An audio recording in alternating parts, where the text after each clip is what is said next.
they toss you be what say Ghana akuku damfo bi pa yi omuti e kasafa LGBTQ no me susu say edu bra as oman no ye posie no e was a matter so ye yiri mu ye niam mra mu ye pampe no say for yes or for no emutimi da of fine if say nioma e boa ma oman tumpon e konkan no ebu ye komo we kra de enka on abeso so ho aya adwene right enti abenfo na enim de fo say etimi de omho abeje san komodi nim no ese so oman no through ye mra hye bedwam etimi si po e was san komodi because it's getting out of hand. Now mine personally one can say is a question that you should not ask me because I will not me we no some of my money na your individual interest me interest no it's not probably what the professors are saying.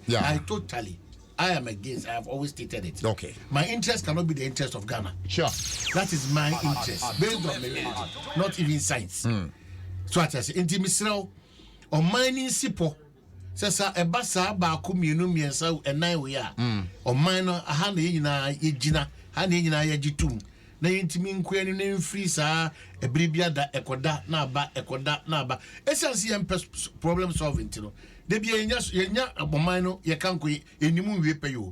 Ye so asem no aha ne aso na ne ajatum na asa ba na asa ya so ne asa ajatum na asem na asa ba ne aso ne asa ajatum. Ti bisu say we yakwanya ese Ghana not political parties or politicians or businessmen or professors, not the clergy or whatever. Ese Ghana ye sipo e was an komo bia eden eti say enho